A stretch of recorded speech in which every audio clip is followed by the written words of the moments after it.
Hello, I am Jamie, aka Brandoff, the off-brand Gandalf, and today I'm going to showcase and review a new scenario for the Fist RPG, Mandelbrot Set. Deep in the Nevada desert, a military experiment goes haywire, and a collection of worlds collide. Only Fist can breach the Fractal Zone. Disclaimer: I only review games I like. You can rest assured that if I choose to review something, you can just skip the video, turn it off right now, go buy it, and begin running it. 2. I am not a rules person. I am not the best person to spot things like game balance issues. Now, if I find a procedure or a rule confusing, I'll usually try and track down the author or forums or whatever and look into it. I know what I don't get, but if it's more of a game balance thing, like this ability gives +3 when it should give +2 and it's OP, I'm probably not going to spot that. 3, I got this for free. It was not in exchange for a review. I actually got it for free because I entered the Fist Game Jam at Itch.io, I think? Itch.io? I'm not sure. I should find out. But yeah, so I did not pay for this. However, I recommend you pay for it because it's good and it's well worth the moolah. I've decided I'm going to highlight 5 2-page spreads, or 5, I call them 5 pages. In this case, it's 2-page spreads. But first, I'd like to talk a little bit about the Fist RPG. It is a rules-light game inspired by World of Dungeons and Off-Worlders, basically powered by the Apocalypse Light. The real selling point of Fist is the 100 traits. When you make a starting character, you get to pick 2. These traits are essentially like it's almost like a class or a feat. It really defines your character, and I've always been a fan of coming up with interesting combos in games, and this is just a combo builder's delight. I will do a full Fist review later, but for now, go get Fist. So the first pages I'm going to highlight is actually the introduction and the contents. The introduction does a really good job of setting up what to expect in this game. This scenario is written by B. Everett Dutton, aka Claymore, and Ripley Caldwell, who wrote, I think, Bleak Island. I'd have to double check. One thing I like about this introduction is it does a really good job setting up expectations. It tells you the premise. You've got something going wrong in a rural area of Nevada. There's shifting amalgamations of parallel universes known as the Fractal Zone. And of course, anyone who's at all into Roadside Picnic or anything inspired by it, zone is a word that immediately jumps out at me, especially with the shifting amalgamation of universes. I think that word alone gives me a good idea of what to expect. Then they hit you with the players have 3 objectives: infiltrate the Fractal Zone, rescue Dr. Okonokwo,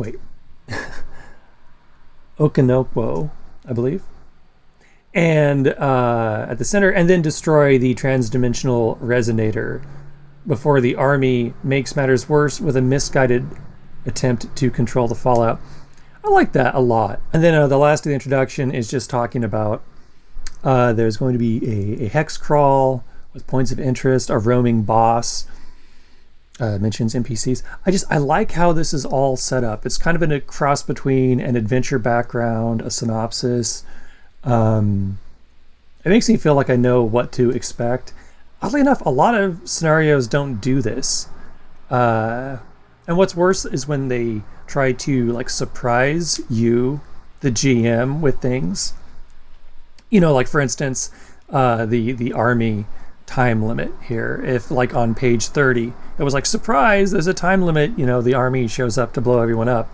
No, you need that right up front, because as the GM, you can start planning it out. So, introduction, really good, sets expectations, sets it up. And I think when I first read through this, it like it gave me a feeling like the people behind it knew what they were doing, because they had a clear vision for the adventure. And as for the page on the right, take a look at the contents, because this is just a table of contents, but it's like aesthetically pleasing, and that's weird to say, but it's true. Like, I like how it looks. I like that the sections actually have descriptions, so it's not just Facility 0. It's Facility 0, map of Facility 0, and a guide to stocking it. Now, I will say, unfortunately, that this PDF doesn't look like it has bookmarks. And before I forget here, we have inspirations, everything from Anthem to, of course, Annihilation by Jeff Vandermeer.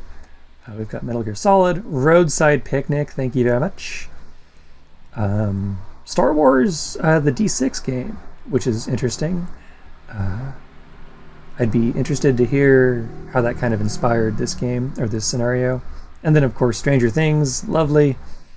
And something I am unfamiliar with, A Time Odyssey by Arthur C. Clarke and Stephen Baxter. My grasp of classic sci-fi is not the best. Before moving on, major spoilers for the rest of this video. If there's any chance you're going to play Mandelbrot Set, do not watch this. What's wrong with you? Over here, I'd like to highlight this cool 2-page spread of the Fractal Zone. This is the hex crawl you're going to visit. And now you can see on the bottom right of page 1, points of interest, weird hexes, and alert radii are highlighted. Radii? Yeah, whatever. I am crazy about the black and white with a little line of red color scheme. It's your classic A-Team van. It's your Knight Rider. So many. It's such like an 80s aesthetic. For a while, it was considered cool for things to be black with like a little line of red running through them. And I pine for those glory days. So this definitely is aesthetically pleasing. And it's an interesting, it's kind of a weird thing to say, but it's an interesting shape. Like, I don't know, it looks good. So, the Fractal Zone. You've got points of interest, the landing zone, outpost, and facility. The Wyrd is an unpredictable hedgerow of volatile fractal energy. Fist must push through the Wyrd, dealing with any outposts they pass along the way to reach the facility, rescue the staff, and destroy the transdimensional resonator. Now, once again, the writers have kind of reiterated the 3 goals, which I really like. I'm definitely a fan of like Chris McDowell and his ability to like boil things down to 3 bullet points. And I think 3 key points is just a beautiful way to sum anything up. And okay, so we have zone traversal. Fist begins in a landing zone of their choice, dropped off by a helicopter pilot, codenamed Aquarius Moon. I would be interested to know if Claymore uses like a random name generator. One of the fine folks in the game jam, I forget their name, apologies, but they have a PDF with like 100 Metal Gear Solid style names, and it is a thing of beauty. When Fist enters a new hex, the referee should determine what resides there and then set the scene for the players. When the players have resolved the scene in some way, sneaking, fighting, running, etc., the referee should ask which direction they're headed. Fist moves to the new hex, and the process repeats. Now, I think what's interesting about this is it uses that sort of Hot Springs Island style on-the-fly hex population, which I don't know if that's standard. It may be sort of a I mean, of course, you always had random tables, but it seems like in the last few years, hex crawls have moved away from the kind of frog god games. Every hex is completely mapped out to begin with maybe some random tables on top of that, to more of like an on-the-fly content creation kind of a deal. As a referee, I enjoy that quite a bit.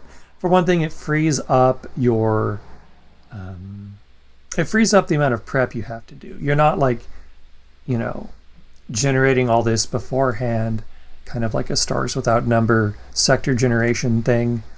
It's more of just like, don't worry about it until you get there, which makes it more interesting for me to run the game. I mean, and I also think that like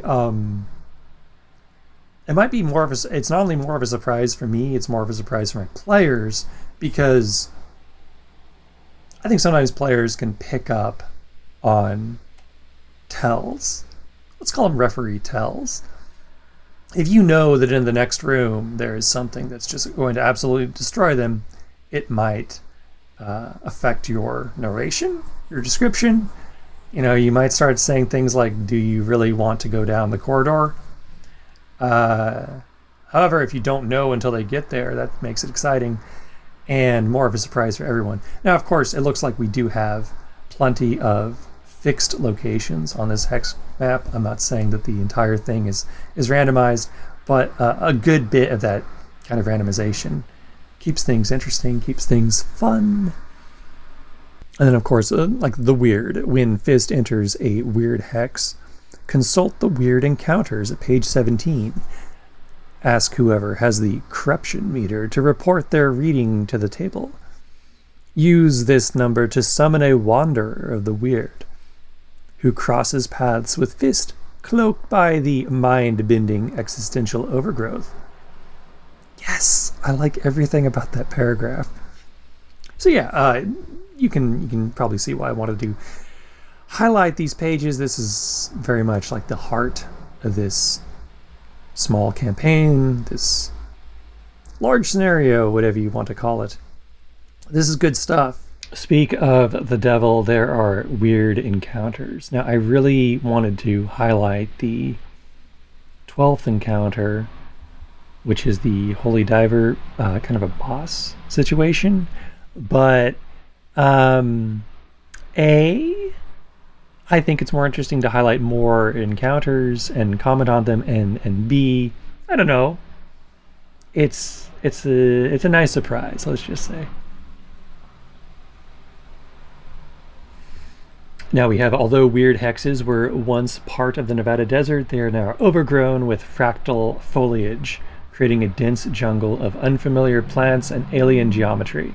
There is no sun, no moon in this no man's land, yet thin dusk light dances eternally through the octarine fog, as though the air were made of shattered mirrors. That's some real Annihilation imagery right there. I love it. If you haven't seen Annihilation or read the book by Jeff Vandermeer, I recommend both. Probably the movie more, because it gets most of the things I liked about the book, and it's a quick 2 hour sit through. Now, when Fist enters a Wyrd, by the way, I think it's interesting how instead of the party or the group or whatever, it's just Fist. It's interesting. I don't think I used that terminology when I did my adventure, but I hadn't picked up on that quite yet. But I like it. It's neat. It's when Fist enters a Wyrd hex. Whoever has the corruption meter must roll 1d6 plus FCUs and report their roll to everyone at the table. The corresponding encounter resides somewhere nearby in this hex, cloaked by the blooming vines and chromatic mist. Neither Fist nor the Wyrd wanderers can see each other at first. The players may attempt to sneak past this encounter, start a fight, run away, etc., but the referee must maintain an air of mystery until Fist encounters the entities in this hex directly.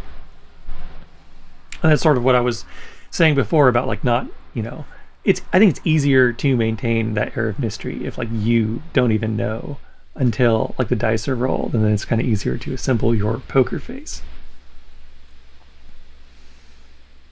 Oh, now, corruption meter. Have someone use the player materials or an index card to keep track of the team's fractal corruption units, or FCUs.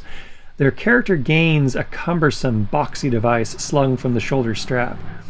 Each time Fist enters a new hex in the Fractal Zone, this player adds +1 FCU and announces the new total. 6 FCUs is the maximum reading, indicating critical corruption levels. So that's kind of interesting. So like the first time you roll, it's just going to be 1d6 plus 1. The first time you enter a weird hex. And then the more corruption you pick up, the more danger you pick up. 6 is the maximum corruption, and the boss is 12. To pick up the maximum corruption, it's possible to run into the boss. Now, I'm not going to read all of these, obviously, but let's just pick one, a ravenous mycomorph.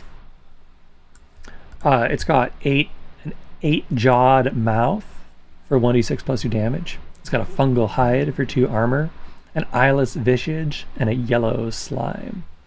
A stowaway from a parallel world where the perfect predator has evolved from common mushrooms, the mycomorph focuses on only one adversary at a time, stalking them methodically before leaping out of cover to devour and absorb them. I like this. I like the kind of like bullet point, monsters.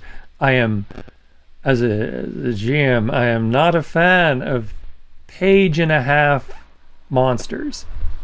I personally don't think players appreciate, and I to be clear, I'm not saying that players are unappreciative. I'm saying that as a player, you basically don't notice past a certain amount of mechanics, right? I think as a player, even myself, I pick up on things like, how hard is this thing to hit?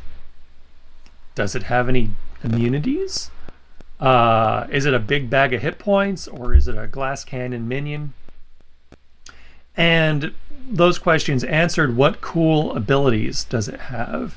Does it act weird? Does it keep scuttling up walls clinging from the ceiling? Does it drop down and try to bite my head off? Does it turn into mist? But you really don't need a ton of stuff, I don't think. I'm not going to sit here harping on other games. I'm just going to say Fist does it right. And you'll notice, like, you go back to number 1, and it's just a Soviet fire team. And then below that, you have some coyotes agitated by the corrupting influence of the Fractal Zone. These common coyotes display unusually vicious behavior. They do not react to pain, and their blood and internal organs are pitch black. I really like that. I don't like fighting regular animals. This is just like a kind of a personal lines and veils kind of thing. I don't want to kill a doggy. But if you hit me with like some zone corrupted animal that is unusually vicious, their blood and organs are black, I'm not gonna feel bad, right? That's more of like a containment situation. You don't want these things reaching the city. So yeah. I am getting way off topic here. Moving on. Okay, so I just spoke with Claymore, and it looks like it was a small oversight. If you were to increase the number of FCUs before rolling, then it'd be 1d6 plus 1, and we would never have our friendly Soviet fire team appear. So just be sure to roll the 1d6 plus FCUs before increasing the number. That way, the first weird hex you enter, there will be at least a 16% chance of running into the Soviet fire team, after which they're just not going to show up. Alas, poor Soviet fire team. We knew them well. The next spread will be Fractal Traits. Now, earlier we talked about FCUs, the kind of corruption you pick up as you move. When you get 6 FCUs, not only does that open up the possibility of running into the boss, you can now pick up of the player nearest to death has to roll to pick up a fractal trait.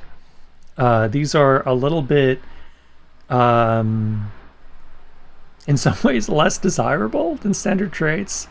A little bit closer to like a gamma world mutation or something.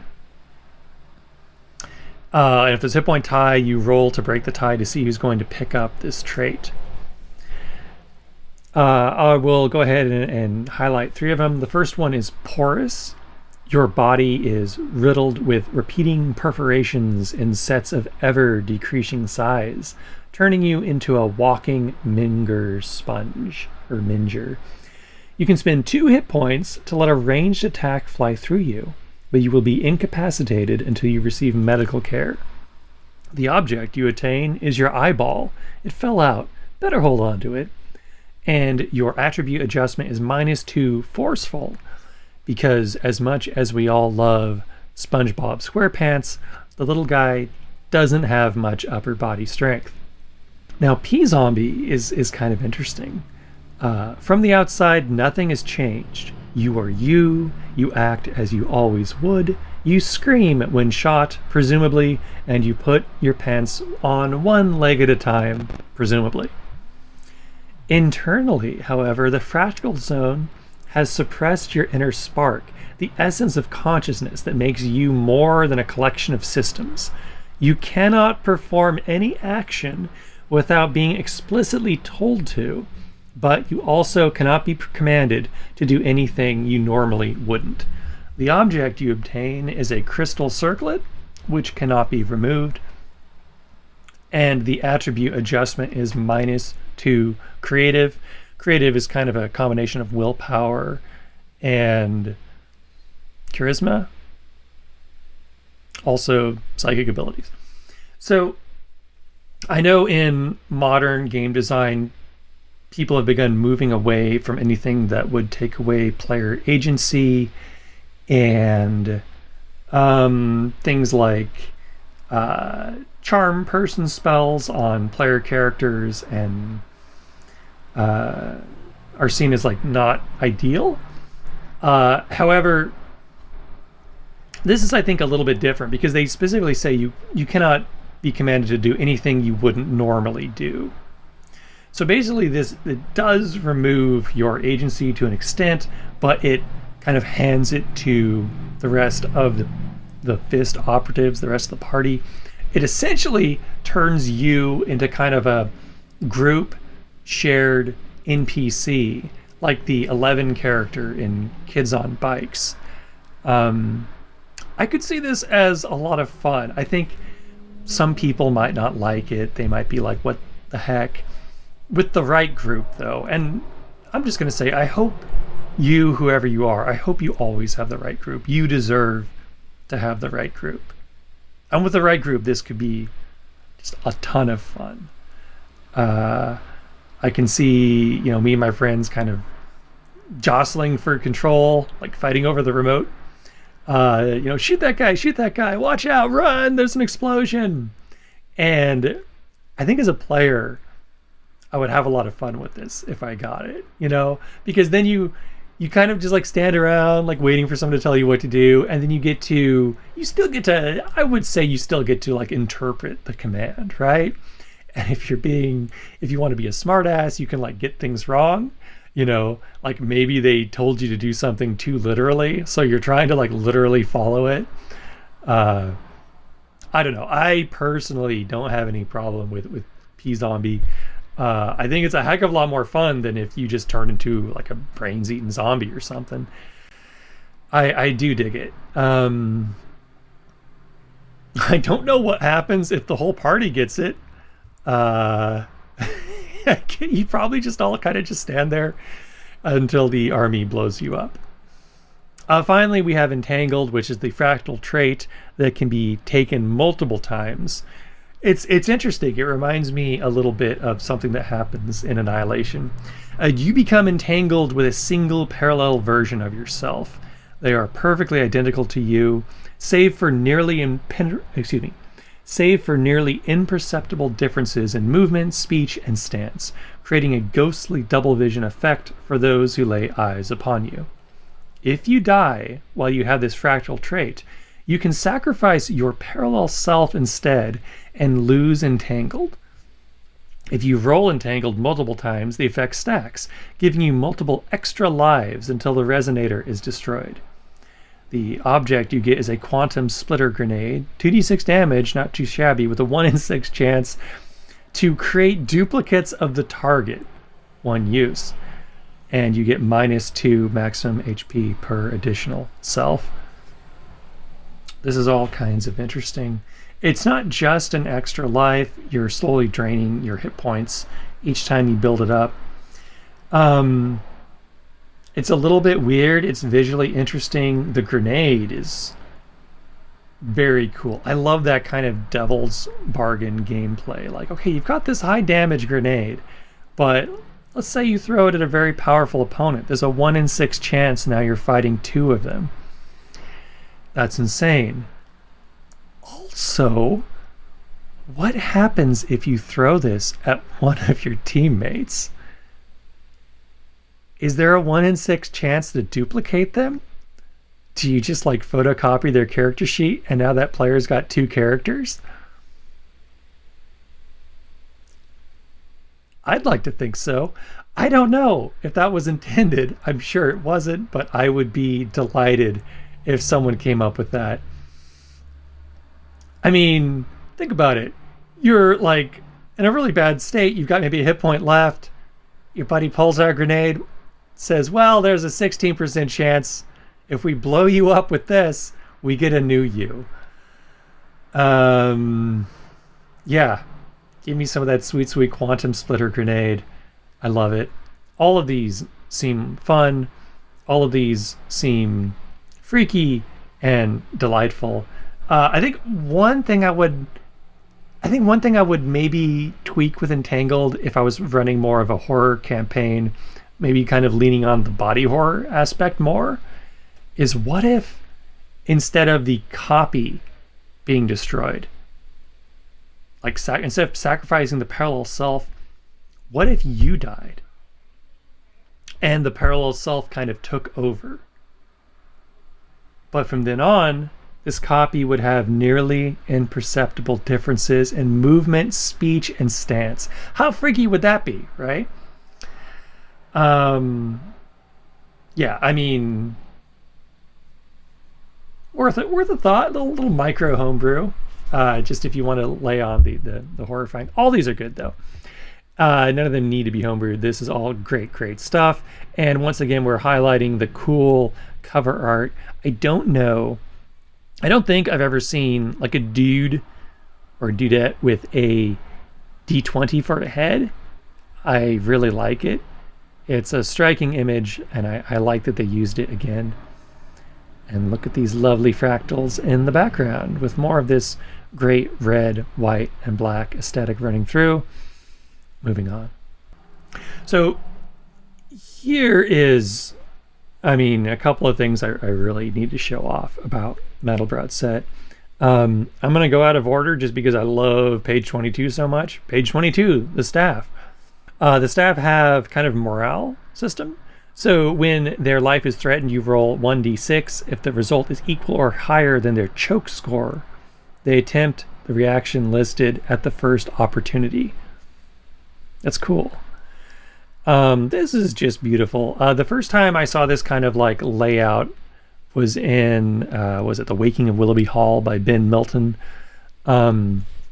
His was vertical rows, but I cannot say enough nice things about collecting all your NPCs, putting their stats, their names, a little bit of their personality, their looks, next to a picture of that NPC, all on a one, or if you need more, a 2-page spread. It's such a good design decision. This is another one of those pages where if I was running this, I would probably just print this out as kind of like a DM screen cheat sheet kind of a deal, because I would want to have this available. Plus it's eye candy. I mean, I don't know. I think Claymore might have drawn these characters. I'm pretty sure in the intro, the art design went to Claymore, but if so, I mean, hats off. She just did a marvelous job here. The blue is really cool, and like obviously it reminds me of Metal Gear Solid. My favorite character's art is down here. We've got Gunnery Sergeant de Fatima. He's got 8 hit points, choke 6, enter Rambo mode. And let's see, he's got himself a machine gun, a flak jacket, and an engraved Zippo. He is experienced. Wilson de Fatima, a hardened U.S. Marine, has a singular goal. Identify objects and entities from alternate timelines and terminate them with extreme prejudice. De Fatima is level-headed and professional, cagey about his past, but clearly comfortable with the paranormal and insistent that he prefers to work alone. Here we've got goals, motivations, wants, personality quirks. I like how he insistent that he prefers to work alone, but that's not refuses to work with a group. That means maybe will require some creative roles to convince him to fight with you, or maybe just if the situation is dire enough, he'll reluctantly fight with you, but we have a lone wolf here. All the art is good. General Crane looks like such a fun guy. Was tasked with overseeing research at Facility Zero and feels that the assignment was a punishment. He trusts no one, knows little, and now fancies himself an unstoppable one-man army ready to escape the zone with his life. Perfect heel, perfect villain in every disaster movie or epic horror story. It's nice to have that one character who's just out to save themselves. The coward who's going to leave you pinned down in a hall, disappear down some side door and lock it behind him. Just good stuff. Maybe the fist ops will run into him later and get revenge. Maybe they just see him torn to shreds later. He definitely deserves whatever gruesome fate will no doubt befall him. Leo Walsh is so unassuming. He looks like somebody's uncle from the 70s. Oh my god, unassuming gender Leo Walsh. I did not notice that when I said it. Once again, Claymore, hats off. These character portraits they're just perfect. And I like how sketchy they are. It looks like originally they were maybe sketched out in blue with black lining over it, but then the blue shadows are kept. So good. Over here we have on page 21, we have Facility Zero. You roll 2d20 for each of the 5 rooms at Facility Zero. The map is on page 34. Hats off to you for letting me know where the map is. And flip a coin for each of the doors to determine if they are locked by the key card. These rooms are divided between good news and bad news. I am going to roll. You hear that? That's some ASMR for you. Who wouldn't want to fall asleep to the sounds of dice? I know I do. So, we got 2d20 out of my D&D starter set. We've got a 9 and a 1. So the good news, 9. We have a break room. This result cancels out the bad news roll. The room is basically empty save for the typical coffee machine and microwave. Very Resident Evil safe room going on. The bad news is security alert. A security guard unaware of the events outside the facility wants to see your ID cards. But once again, the break room cancels that out. I would probably run that as they do run into the security guard, but he's on his break. So he cannot be arsed to even check your IDs. He's just you know what? This is my hour lunch break. I don't care. As long as you're not blowing up the microwave, because I got a date with a Hot Pocket. We'll roll again, 5 and 13. The good news is, as a survivor, a random staff member, 1d6, oh, beautiful, is hiding in a locker, grateful if freed. Now, I will say, I'm hoping it's not Gunnery Sergeant DeFatima, because, come on, DeFatima, why are you hiding in a locker? No, he would have had to be like shoved into a locker by somebody else, because he's no hider. Let's roll to see which beautiful staff member appears. 2. So, Lieutenant Lewandowski, he's got a low choke point, I see. He freezes at the wrong time. Well, not low, but lower. So maybe something went down. Let's see here. He's got olive drab fatigues, glasses. He is loyal. Lewandowski is under direct orders to shut down the resonator and secure it intact for further use in the field. As these orders come from the United States Army, Lewandowski feels obligated to follow them under absolutely any circumstances. So this is a driven character. I would say if you're obligated to follow them at any circumstances, the reason you would be hiding in a locker is maybe there was just some, horrifying opposition, or the lieutenant felt that was the only way to kind of keep their head down long enough so that they can complete the mission. They've got a walkie-talkie. Maybe they were awaiting orders. Whatever. This is cool. I love this stuff. I love rolling on tables, improvising scenes. I enjoy putting the pieces together on the fly, adding elements from the player's characters, and mixing it all together. And this scenario offers a ton of that. So yeah, staff, the way the facility is rolled up, the way the staff are laid out with a ton of personality all in one spot. What more could you ask for? Back here is just, I'm not going to go all into this, but these are the campaign sheets and the player materials. There's the fractal corruption meter I mentioned earlier. Distribute to FIST operatives via print or electronic transfer. Thank you for permission. I've seen games that forget to tell you that it's okay to print the character sheets, and it's like, I'm doing it. You can't stop me. This explains, the fractal traits. It does seem like if I'm going to distribute this to the players to begin with, then they would pretty much immediately know about corruption, right? So maybe that's not exactly a find out later, because they're going to know about it beforehand. Here we have a chart to track NPC health. There's the new optional rules for choke and FCUs. We've got some bosses. This is all really good stuff. Once again, this campaign, this scenario, usability is high. This is I would say Mandelbrot set.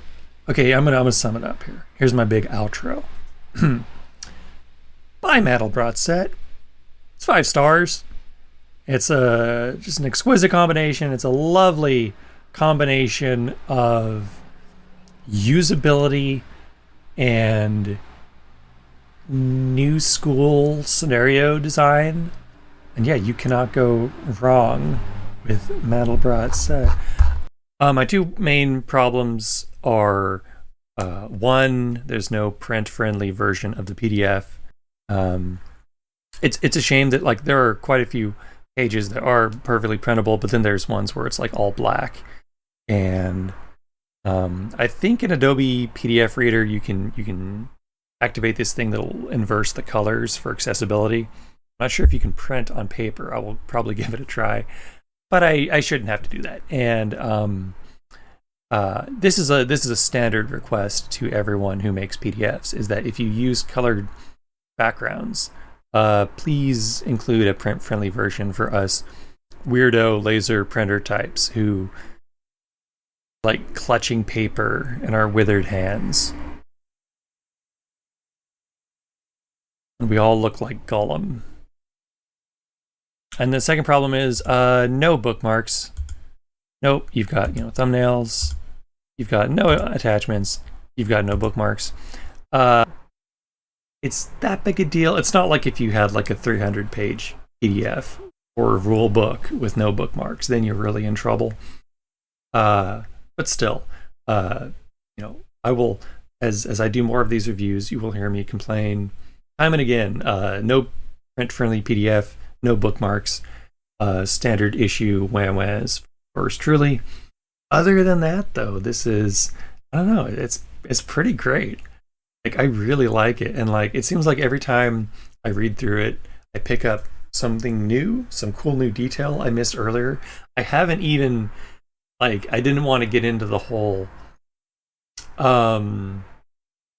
fractured scientist thing, but it is really cool, and it looks like it would be tremendous fun to play, role play as the referee. Which is like a little treat just for me. Once again, here is the cool cover. And hats off to B. Everett Dutton and Ripley Caldwell. Because, like, based on this adventure alone, guess what? I'm going to be buying their next thing. For sure. Because this is good stuff. I love the theme. I'm a big Roadside Picnic. I just did a D&D campaign called The Zone. If that gives you an idea of how much I love the theme of this this scenario. It seems very useful. I haven't run it myself, but it seems like it would be easy to run. And good art design. I mentioned earlier I love black, white, and red. The only color missing of that combination, purple. Here we have front cover. Boom, perfect. I want this, Claymore, if you're listening, I want this as a t-shirt. If you're looking for a campaign rather than a one-shot or two-session one-shot, you just can't go wrong buying Mandelbrot set. And if you entered the Fist Game Jam, you should already have a copy. So what the heck what are you even wondering for? Go read your own copy. Don't be looking at this review. You don't need me. You don't need me to convince you. All right. Enough of this goofiness. You'll find links below to both Fist, to Mandelbrot set, to Ripley's scenario Bleak Island. You'll find a link to my scenario that I wrote for Fist, because I'm gonna do a little self-promotion. I'm not gonna lie. I'll throw in a link I'll even throw in a link to my adventure Nest for the Fist RPG. Because why the heck not? And that's it. Hope you all have a lovely time. And I hope you all get to play plenty of fun RPGs with your friends. And I don't know, I'm not good at YouTube. Subscribe if you want to hear more of me rambling about roleplay games, because I'll probably do more of this. And coming up, I'm going to do an example of how to roll up a random Fist scenario using the tables in the core rule book, and I might even do a video highlighting my own adventure Nest. All right, take care and goodbye.